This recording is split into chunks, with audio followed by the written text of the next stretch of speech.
LAAWOL KISAL ko LAAWOL peewal e ɓantal. Bismillahir Rahmanir Rahim. Alhamdulillahi Rabbil Alamin. Nahmaduhu wa nasta'inuhu wa nastaghfiruh. Wa na'udhu billahi min shururi anfusina wa min sayyiati a'malina. Man yahdihillahu fala mudilla lahu wa man yudlil fala hadiya lahu. أشهد أن لا إله إلا الله وحده لا شريك له وأشهد أن محمدا عبده ورسوله صلى الله تعالى عليه وعلى آله وصحبه أجمعين. أما بعد، فيا أيها الإخوة والأخوات، السلام عليكم ورحمة الله وبركاته. إن يتي الله سبحانه وتعالى on Allah towɗo seniɗo laaɓuɗo sifitorɗo mangoral hanaɗo rewede wotinɗine yankinane ɗofte.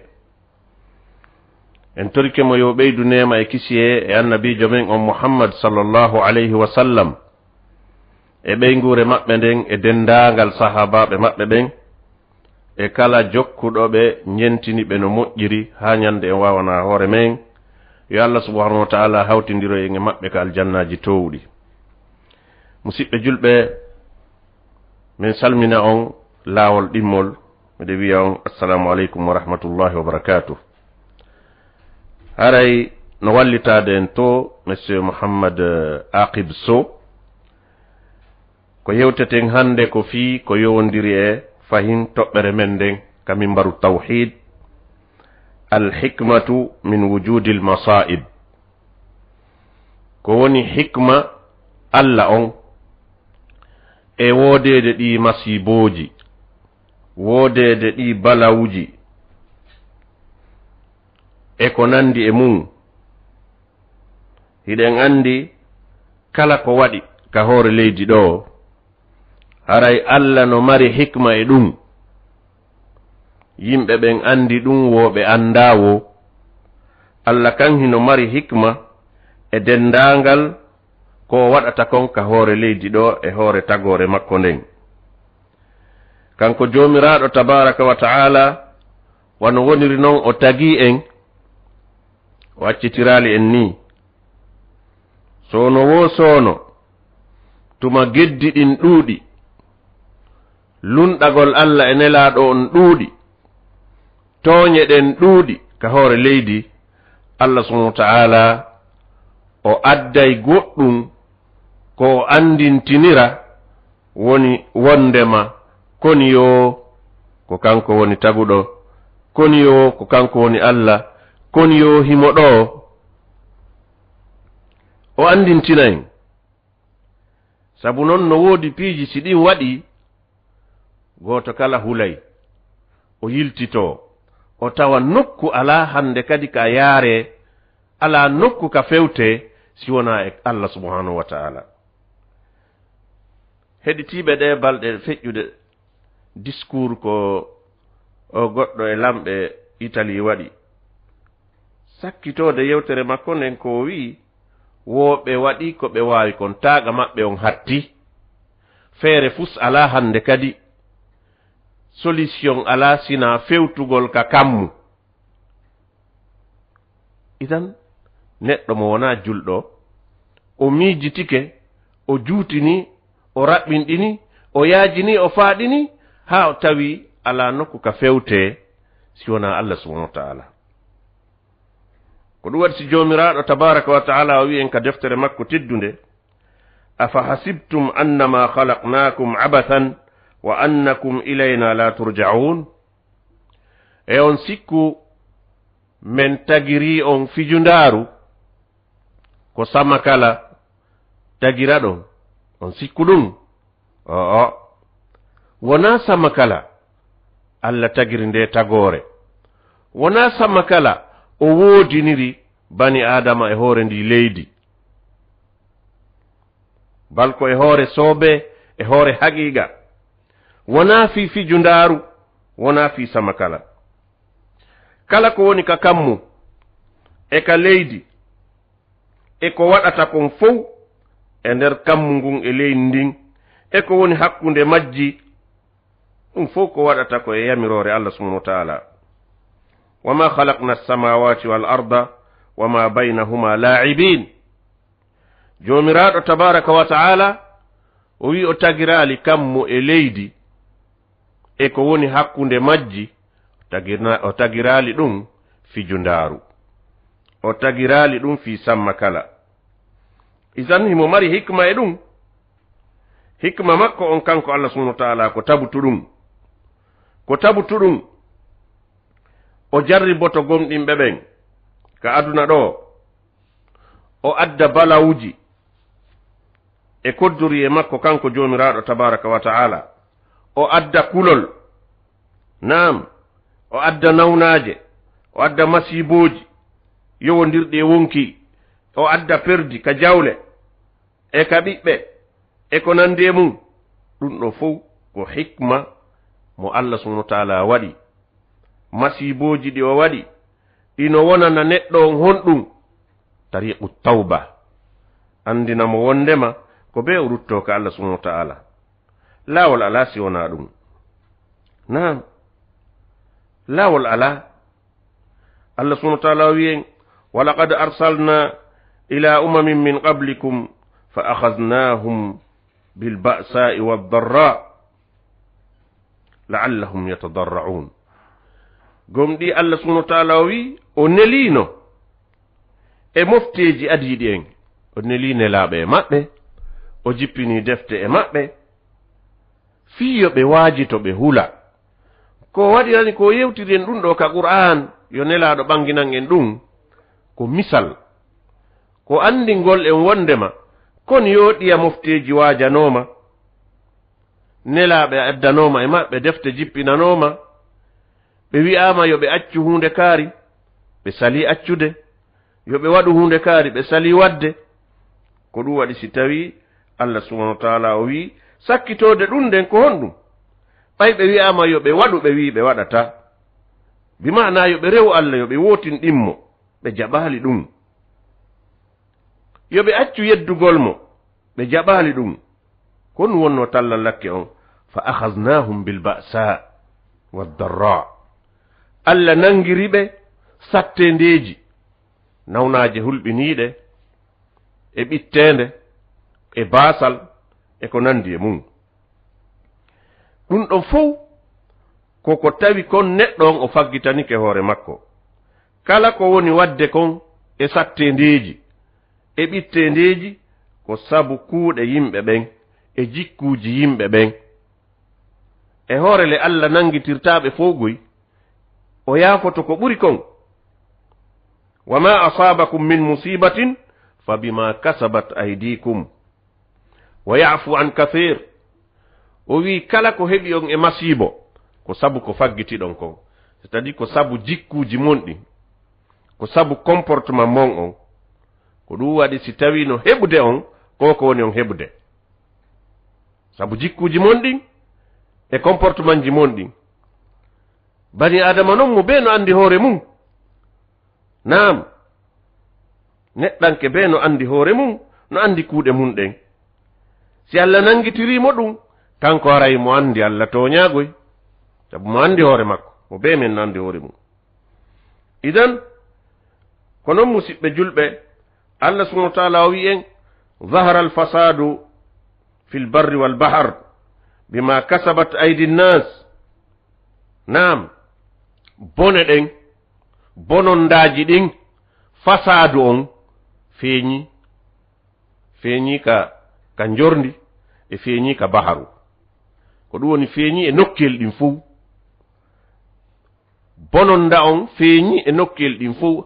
hande kadi alaka suuɗede wonɓe yeddude Allah ɓen, ɓe waɗa ko Allah haɗi, tawa ɓe hersida e ɗum, ɓe hula hay hunde waɗa, ɓe waɗa ɗum kene pettan ɓe yedda Allah subhanahu wa ta'ala, kene pettan ɓe lunɗo nelaɗo sallallahu alaihi wasallam. kono noon ko yoɓe andu mo sifitori ɗum ɗon, haray goɗɗum go no habbimo e Allah subhanahu wa ta'ala o wi linuziqahum ba'da alladhi amilu la'allahum yarji'un. yani Allah subhanahu wa ta'ala meeɗinayi ɓe sanction sattuɗo sabu konko ɓe woni wadde. Kono ko waɗirta ɗum ko mbela joo ɓe yiltito, ɓe hula Allah, ɓe tuuba, ɓe rutto, ɓe fewta e Allah subhanahu wa ta'ala, ɓe wotinɗinamo. Naam. Idan oɗo aya no tindina en ko fewndi kon net e piiji wonɗi wadde ɗin immorde yeddugol Allah subhanahu wa ta'ala kañum e balawuji e sattendeji ko Allah woni jippinde hoore yimɓe ɓen nawnaje sattuɗe wano nde nawnare fewndinde fewndo ɗo. Ko sabu ko yimɓe ɓen woni faggitade kon fof no seedi, hiɗen seedi geddi ɗin ɗuuɗi ka hoore leydi e o zaman mo wonɗen ɗo wallahi geddi ɗin ɗuuɗi. Kefere yagal ngal yaaji e hoore leydi ndin, yeddugol Allah ngol ɗuuɗi panɗi si wona ɓemɓe Allah yurma. Immorde e yimɓe tawhid, yimɓe gomɗinal, yimɓe wotinɗinal e ɗoftare Allah subhanahu wa ta'ala. Allah waɗo en e ɓen ɗon. Musidɓe julɓe, ɓe inni wondema sa yi'i ɗuuɗugol geddi ɗin ɗuuɗi, andu haray piiji buy aroyay ɗo e batte ɗum. Ko ɗum wasi ɓe inni sa yi'i ko wiyete nambaraji no waɗa ka hoore leydi, wano yeƴagol leydi ndin, ma wifugol keneeli tiiɗuɗi, keneeli irtay ɗi leɗɗe, ñorta cuuɗi, rondo piiji, kañum e huɓutugol ndiyan ɗan loƴa yimɓe, ma ɗum argol yooru e angal ndiyan, ma argol ɓittende e miskinoyagal e ko nandi e mum, ma argol ko wiyete wabaji nawnaje hulɓiniɗe, sifa nde nawnare fewndinde ɗo, nawnaje raaɓayɗe wara yimɓe bus adaduji e sa'i gooto. Ko ya andu wondema sababe ɗum ɗon on fop ko lunɗagol Allah on. Sababe ɗum ɗon on fuu ko angal wotinɗingol Allah on. Tawde Allah kanko tun o hooloraka. No woodi woɓɓe kamɓe ɓe hoolora Allah.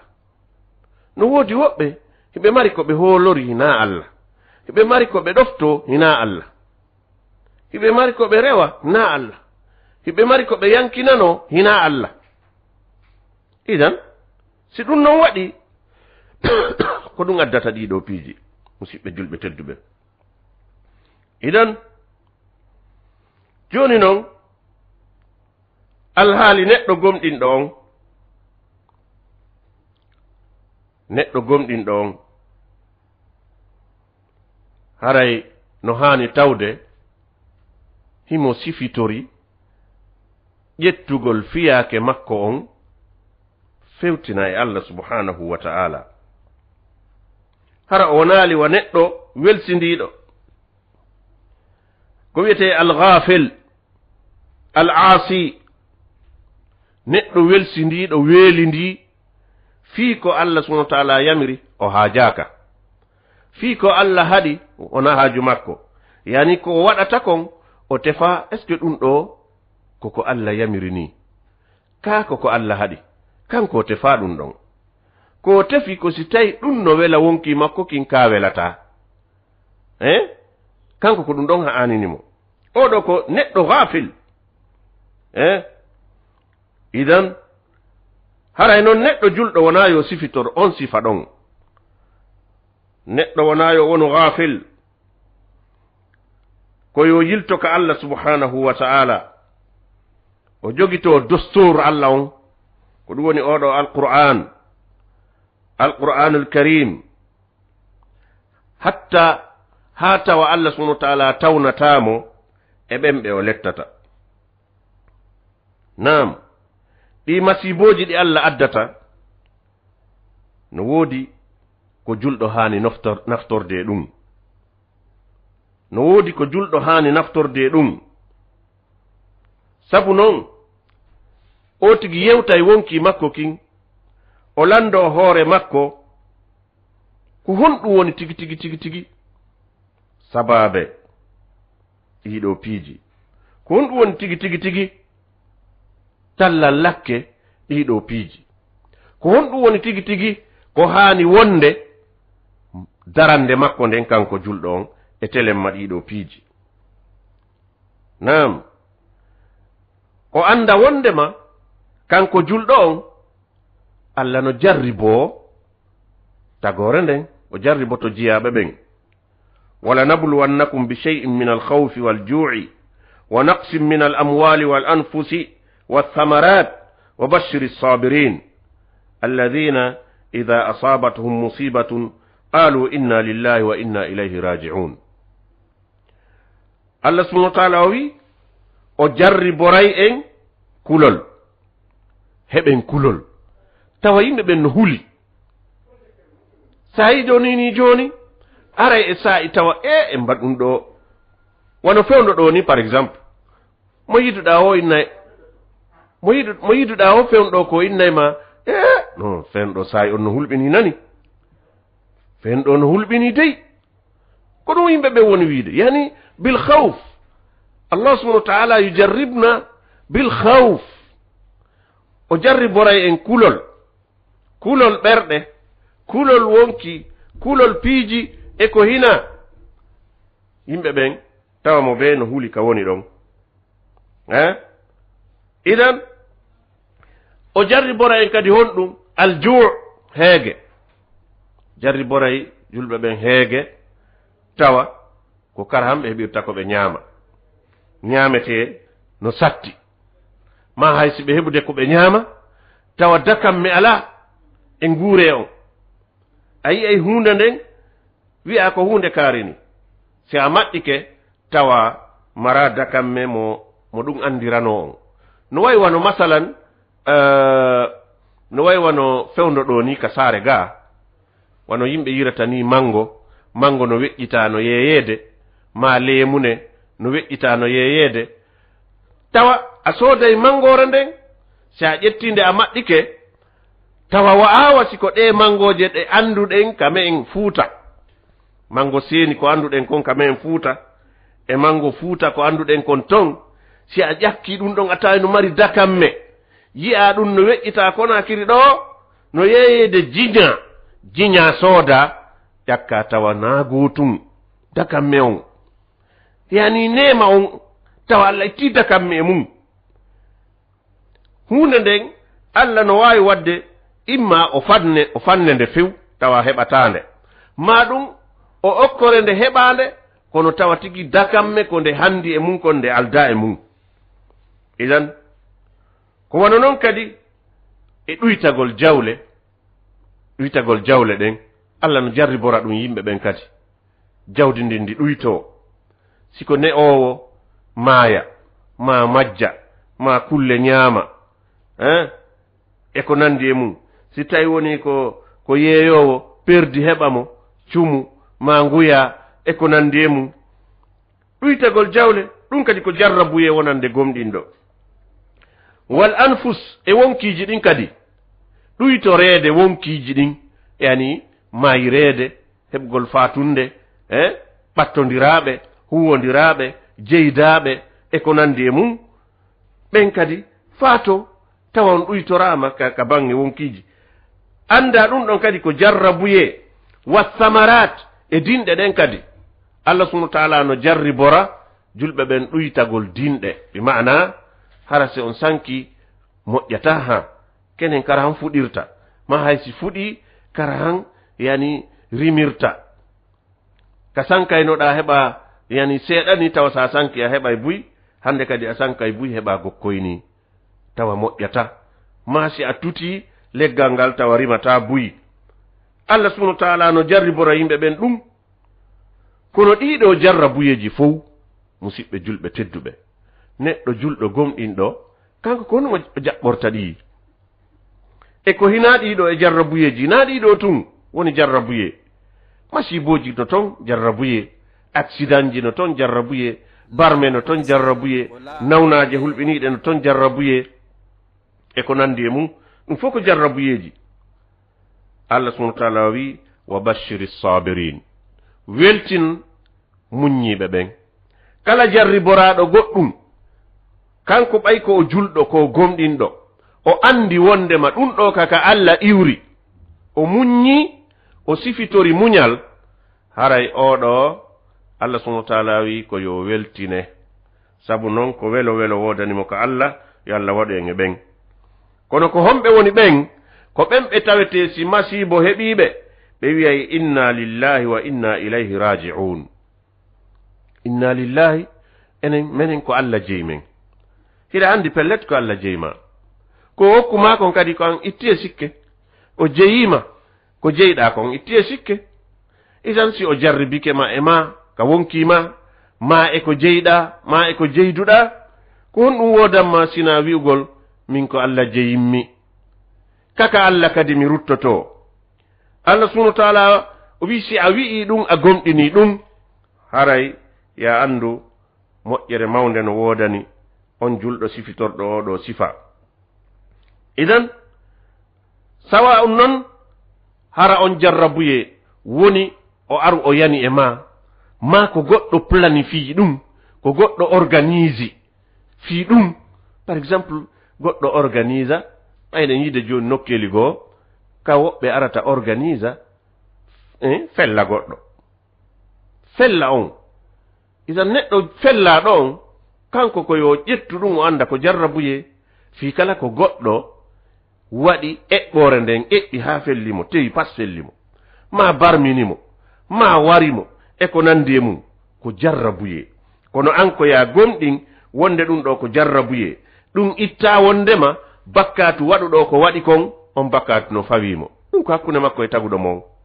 naam an non ko ya gomɗin jarrabuye o madama ko goɗɗo planifie ma wona goɗɗo planifie ko Allah tun addi liɓi e ma.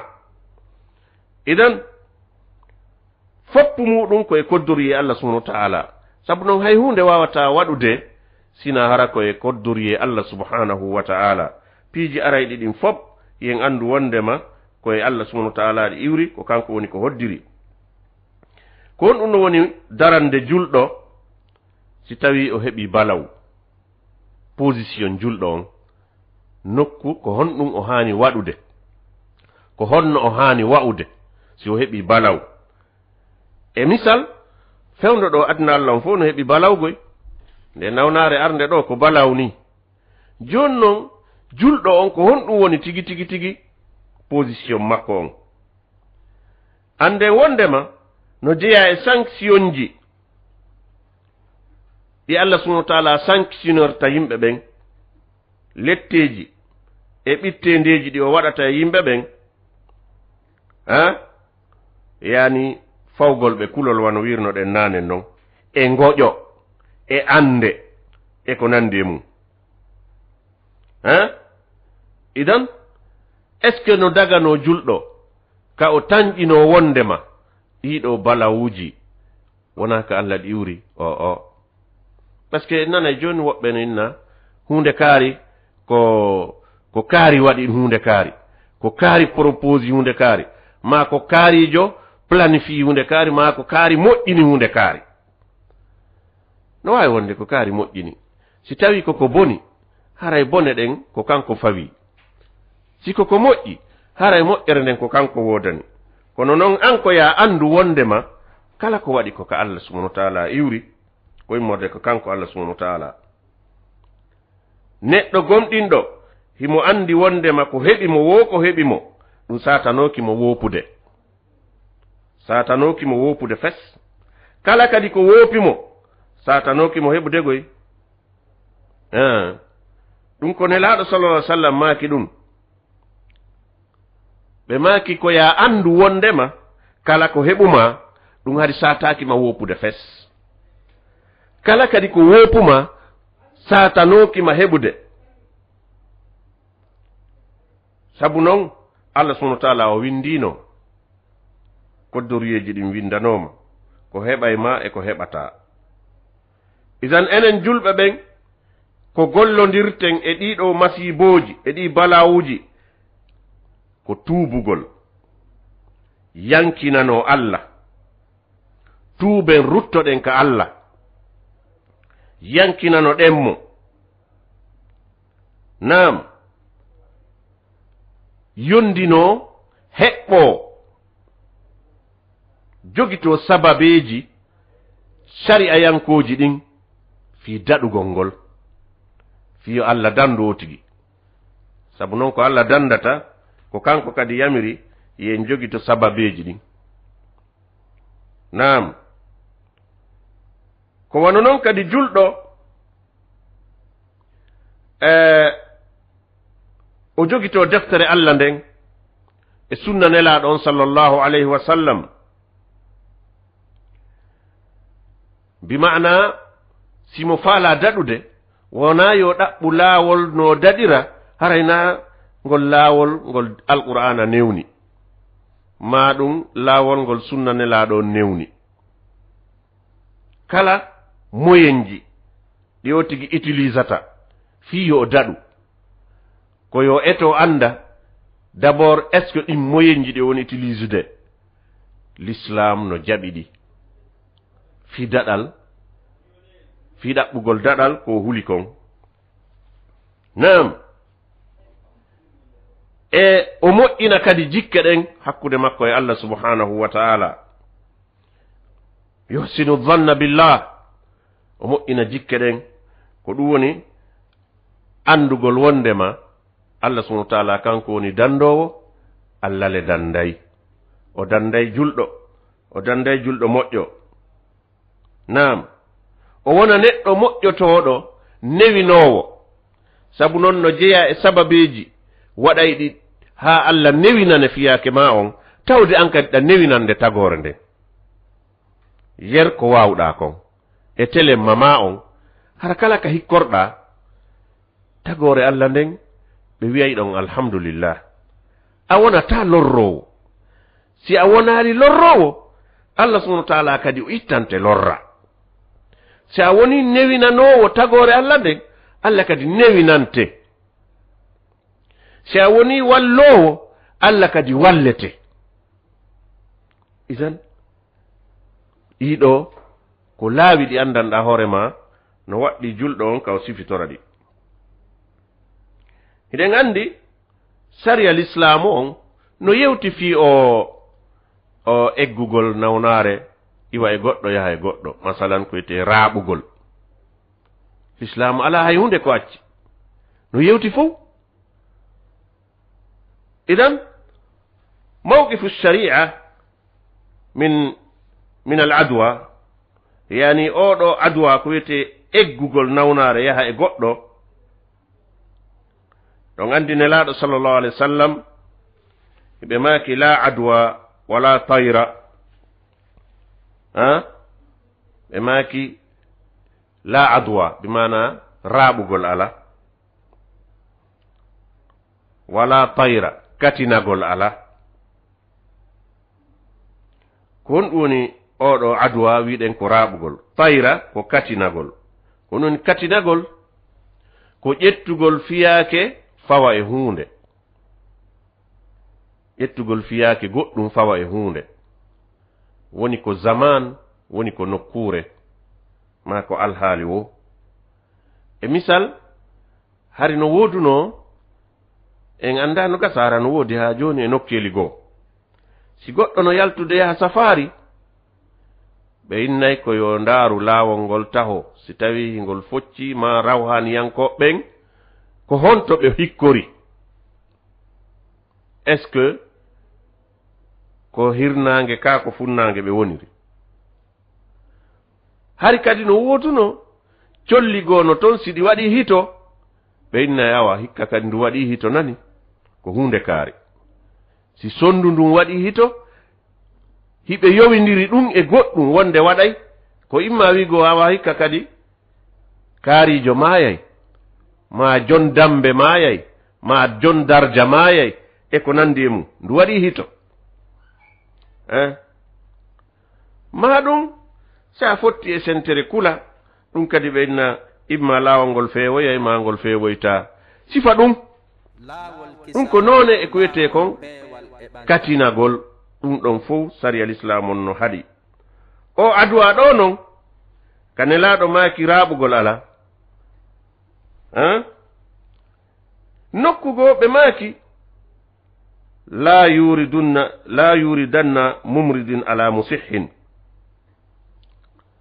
yani wota nawnuɗo tawtine selluɗo wonduɗo e nawnare wota yaw o tawta selluɗo e ɗa noon ɓe wi kadi raaɓugol ala en andi ɗon est ce que en faamay ɗon honɗum na dow liddodiral faameten ɗon na wondema dey ɗin konnguɗi ɗon ko piyondirɗi na ɗum faameten ɗon sabu noon ko ɓe maaki kon karanum raaɓugol ala ko bimana raaɓugol ala sina e duŋayi allah sina hara ko allah newni pelletle raaɓugol ala sina allah newni hay siko on ɗum nde nawnar nden ko nde raaɓata wo ko nde raaɓata si allah muyali nde raaɓata kono noon wona ya yowo e ɗum ɗon ronka wadde sababuji fiwata raaɓe kala ko annduɗa kon wi'ama si a waɗi ɗum nde raaɓatama haray ko ya waɗu ɗum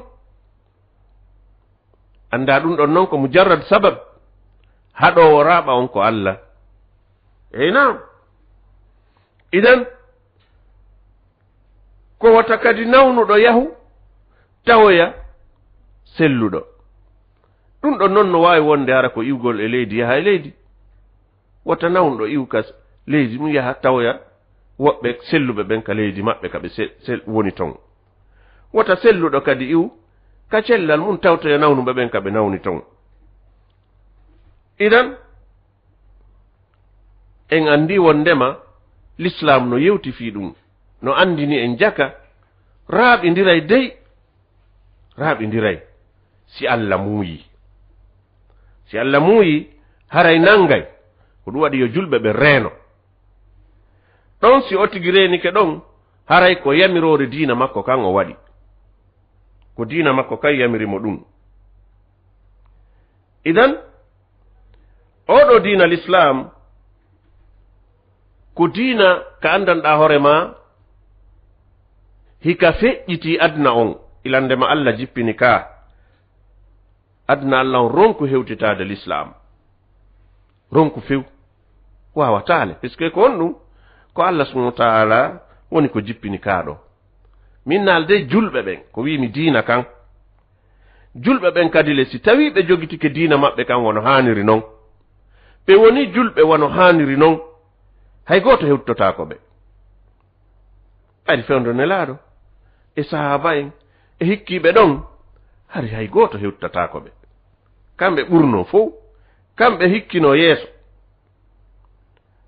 luttitirede ɓaawo nde diina kan accitano gollitirede wano haniri non nde ñaawoje e sariyaji goo ɗaɓɓano hara wona sariya mo allah jippini on ko on tuma luttitire julɓe ɓe luttitiri ɓaawo e wano ngal ɗo laaɓal laɓɓingol hoore mum ko l'islam atti addude ɗum allah subhanahu wa ta'ala o yamiri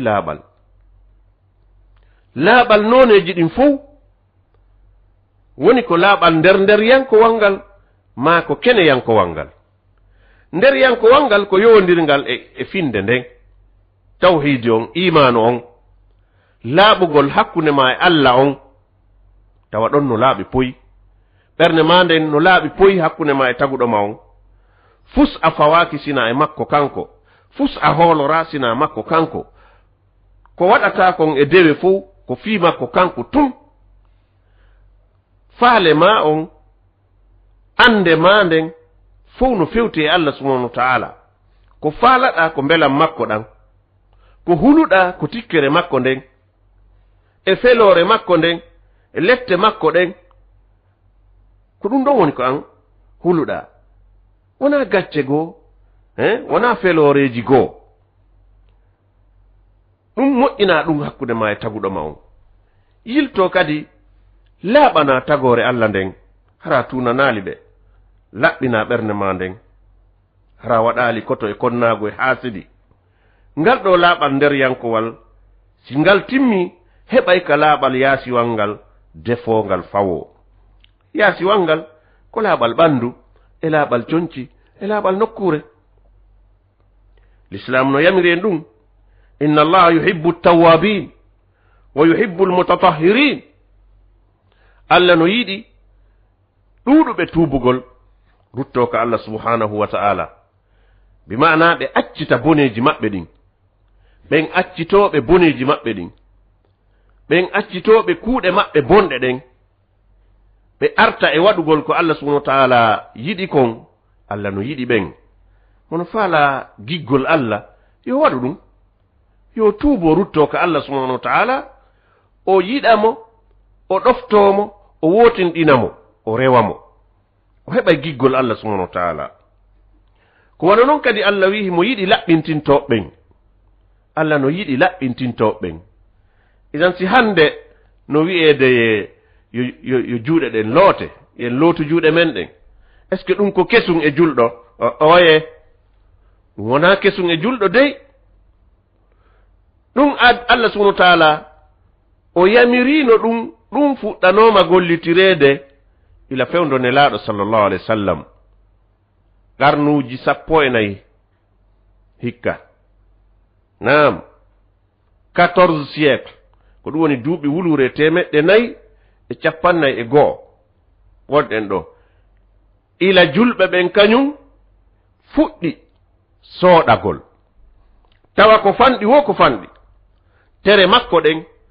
hikkiɗe aduna on wonɗe yani exposiɗe e nature on aduna on ɗen ɗon ko fanɗi wo e nder laaɓi 5 o lootayɗe ñallal ɓay o tigi juulay waktuuji ɗin 5 o tigi salli goto o loota juuɗe ɗen o loota koyɗe ɗen o loota yeeso ngon o maska hoore nden o maska noppi ɗin ko aji ɗum ɗon kon fowta o laɓɓintino o yaha ka sutura o laɓɓintino julɗo kan ko sifitorɗo laaɓal idan ɗiɗo disposition ji ƴettaɗi fiyo yimɓe ɓen sooɗo no ɓe daɗira nde nawnaare awa ɗin ɗon ko wiyete OMS masalan kippuɓe fi cellal ɓe arɓe tawi l'islam kan instorino ɗum ɗon neeɓi julɓe ɓen kan no gollitirde ɗum épidémie ari épidémie ala kamɓe ɗum ko jikku maɓɓe noon kamɓe ɗum ko nguure maɓɓe on noon ko nguure maɓɓe on noon bimbi e kiikiiɗe wano woniri noon ɓe ñaamay ɓe yara ɗum ɗon tultata ñaamugol ngol yara ko wano noon kadi ngal laaɓal ɗon wonande julɗo ngal tultata idan haray ɗum ɗon wota sattan goɗɗo musidɓe julɓe tedduɓe haray allah subhanahu wa ta'ala ko yiɗuɗo laaɓal ko ɗum waɗi sa yi hay tunningol e nokkuuli ɗin hay tunningol nokkuuli ɗin l'islam on no harmini no wirnoɗen nanen noon l'islam acca hay hunde nelaaɗo maake ittaqul la'inain alla'inain yani reene e kuddiji ɗiɗi yani piiji ɗiɗi wonay ɗi sabu heɓugol kuddi ɓe maaki ko homɓe noon woni ɓen alladhi yatakhalla fi tariqi nnas wa zillihim ko yahugol hunta haaju mum ka laawol yimɓe ɓen ka yimɓe ɓe rewata ɗon hunta ɗon haaju mum tunnina ɗon bi maana ma ɗum e ɗowdi ka yimɓe ɓen fowtoto ɓe ara ɓe jooɗo ɗon ɓe fowto ɗowdi no woodi o tigi ara tunnina ɗon nelaaɗo maaki ɗum wonay sabu kuddi si ɓe yimɓe ɓen ari tawi ɗum ɗon ɓe huɗi o tigi ɗum nangay dey ko waɗi noon haray o tigi lorriɓe idan nelaaɗo sallallahu alayhi wa sallam ɓe maaki ida sami'tum bitta'uni bi ardin fala tadkhuluha wa ida waqa'a bi ardin wa antum fiha fala takhruju minha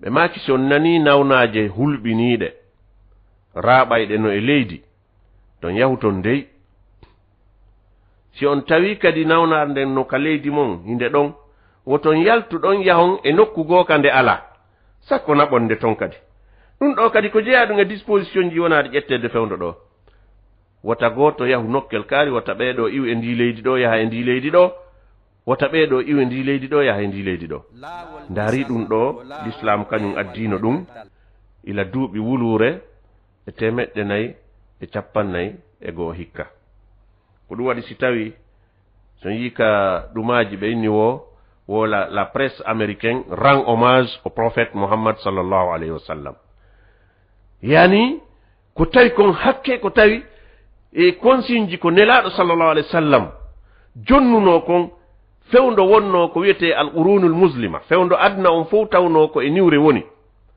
tawa nelaɗo consigne ɗi ɓe jonnuno on saye ɗin ko ɗin ɗon wona gollitirede fewndo ɗo fewndo ka wiyete ɗo nous sommes dans un monde moderne fewndo ka tawete ko zaman ɓantiɗo yarɗo yeeso zaman ka tawete téléphone ji no woodi mo ɓe a wonay ka wonɗa yewtida yimɓe ɓen yi'aɓe faamodiron nelaɗo fewndo ɓe yewti ɗum hari auto ala avion ala radio ala hay fus ala ko ɗum andini ɓe ɗum ɗo ko tawde kamɓe ko ɓe wonno ƴettude e mum ko wahay koye morde Allah subhanahu wa ta'ala idan kaaɗo diina ko diina mawka musidɓe julɓe ɗum ɗo d'abord ko welo wonande julɓe ɓen ko fierté wonande julɗo tuma o andi jaka ko diina makko kan woni tigi tigi diina ala hay gooto arowo o eɓɓa eɓɓore wondande julɓe ɓen nafa sina tawa l'islam kañum eɓɓino ɗum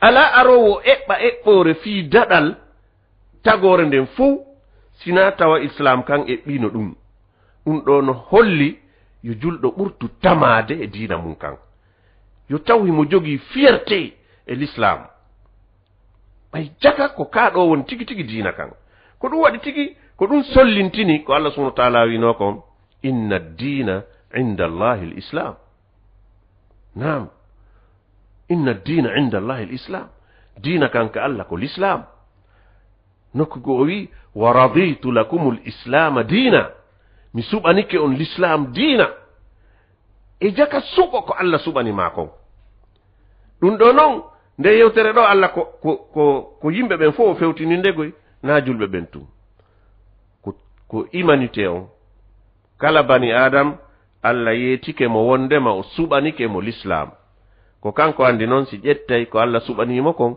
e si accay si a ƴetti ko Allah suɓanima kon amali si a acci ɗum ɗon ɓayle ko kanko andi ko moƴƴata haray najore ari Allah dando en najore musidɓe julɓe tedduɓe julɗo yo wonu gomɗinɗo ko wiyete kon koddoriye al imanu bil qadar naam ɗen andi wondema Allah subhanahu wa ta'ala o windino ka lawhil mahfuz piiji ko waɗata kon ka hoore leydi ɗo fop ko adi o tagude kammuli ɗin e ko adi o tagude leydi ɗin e ko woni e majji fof tagore nden fof o windu taho kala ko waɗata kon fof haa ndi lanna si o tagi noon tagore nden julɗo ko yo gomɗin ɗum gomɗingol koddoriye ɗum ɗon ko jeeya ɗum e tugale imanu ɗen al imanu bil qadar khayrihi wa sharrihi gomɗingol koddoriye woni koko moƴƴi Allah hoddiranma koko welayma koko yeliɗa Allah hoddiranma ma a wona ko yeliɗa Allah hoddiranma naam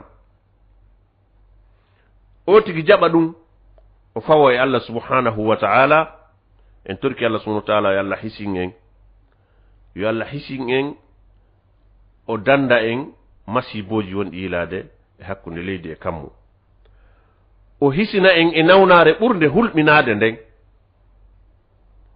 o hisina en kadi e nawnaje tosoke ɗen nawnare ɓurde hulɓinade nden musidɓe julɓe ko shirku billah ko kefera yaagal ko naafiki yaagal nden ɗon hinde hulɓini ɓuri coronavirus hinde hulɓini ɓuri ebola yeddugol Allah wonugol aaden yeddowo Allah mo yeddi Allah yo andu ko nawnuɗo mo woni naafiki yo andu ko nawnuɗo mo shirkani Allah yo andu ko nawnuɗo haray nawnare no ka ɓernde makko Allah subhanahu wa ta'ala wi fi qulubihim maradun fazadahumullahu marada hada almarad nden nawnare nde Allah subhanahu wa ta'ala faandi ɗon nden no hulɓini ɓuri coronavirus eto ɗen daɗen taho nden ɗon nawnare sirku nden kafidugol e Allah goɗɗum naafiki yaagal yani wonugol moƴƴo ka kene bonɗo ka nder ko ɗum woni naafiki yaagal ka kene o tigi no moƴƴi ka nder ko o bonɗo ɗum ko naafiki yaagal musidɓe julɓe ko nawnare hulɓininde noon en torki Allah subhanahu wa ta'ala yo Allah subhanahu wa ta'ala ɓeydan en kisiye aduna e lahara o waɗa en yimɓe wotinɗinɓe mo ɓemɓe o naadoyta aljanna tawa ɓe landitaka hay hunde hara en yiltoto ka technique monsieur Mouhammad Aqib Sow udditana en ligne téléphone ji ɗin ka radio bonheur wonande heɗitiɓe ɓen ɓe wawi noddude ka 623 62 62 63 e ka 655 55 10 55 assalamu aleykum Waalaikum salam wa rahmatullahi. Naam. Alato. Alhamdulillah. Naam, ko hombe ko honto won. Mini ko be tabalon ben. Ko bandang ang. Naam. Alato bengu ne fo na ja. Nalato. Alhamdulillah. Bismillah. Min me weltawi garto murado mo Oustaz Allah tan nani gal. Amin. Yalla isin jama fo e to wonde mun be. Amin ya rabbi. Allah heetare ben der kala. Amin ya rabbi. On jarama barka. Jarama fatal barka. Yalla hisin julbe ben nok kala ka be woni. Naam. Haray wata julbe ben welsindo e toragol Allah subhanahu wa ta'ala du'o duddina istighfar yittito e Allah subhanahu wa ta'ala heba belam makko heba battinede makko sabu non di du'auji di hanaka welsindede e mum du'auji din nelaado sallallahu alaihi wasallam emi yewtuno do yontere hande haribe makayno allahumma inni a'udhu bika min al-baras wa min al-junun wa min al-juzam wa min sayyi al-asqam do be tori Allah yo Allah dandube nawnaje ko wona non kadi bismillahi alladhi la yadurru ma'a ismihi shay'un fil ardi wala fis sama' wa huwa as-sami'ul 'alim o tigi janga dum don laabi tati bimbi laabi tati kikide ko wona non a'udhu bi kalimati llahi tammati min sharri ma khalaq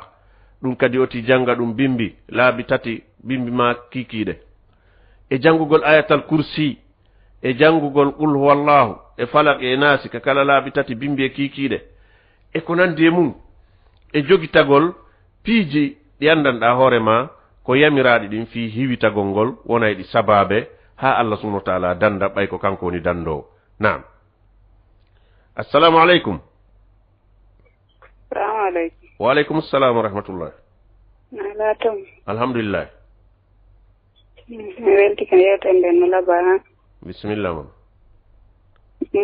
do fala landal dum ko yondira e darso naam ko woɓɓe mi nannono lando ɗo e radio go kono ɓe jabano kilandal ngal wooti goɗɗo tikkama ni moodi mum feƴƴini mi yehi ha rewɓe ɓe heyni ke ɓe ƴawi naam ɓe jombitama non moodi maɓɓe arti ko nonon ɗum ɗon woni ñawore hara ko bimana hara yani moodi maɓɓe yahu ko yahuɗo ni clandestin ɓe tikkano on ɓe nana o maayi ka ndiya rewɓe makko ɓen heyno ha ƴawa ɓe nana wonde o maayi rewɓe no heyno ha ƴawa ɓe jombite o arta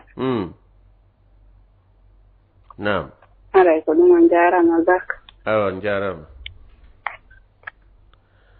haray ngal landal ɗon en yiltaygal e karamokoɓe men towɓe ɓen si tawi woni woodi komi acci e mum yer komi faami kon haray min komi faami ɗon ko wondema si tawi woni o arti haray dewgal makko ngal ɓay tum woni o arti dewgal ngal haray ngal tabiti haray ngal tabiti yo sonnajo on lande si tawi woni sonnajo on suɓike hotugol ka modi makko arano on wiyanoɗo maayi jakatay mayali on haray koyo hotu ton oɗa accitamo haray ko ɗum ɗon woni komi faami e mum kono noon fahin en yiltoto docteur Mouhammad Oury bari en kañum e cheikh Aboubacry Ndiare en fahin fi maggal woda ko ɓe ɓeyditi e mum inchallah. Naam. Allo. Assalamu alaikum. Wa alaikum assalam wa rahmatullah. Oustaz en don e jam. Alhamdulillah. Jallo Mamadou Kowloma. Bismillah mon cheikh. Aray ko weltana golla. Weltani ki Allah.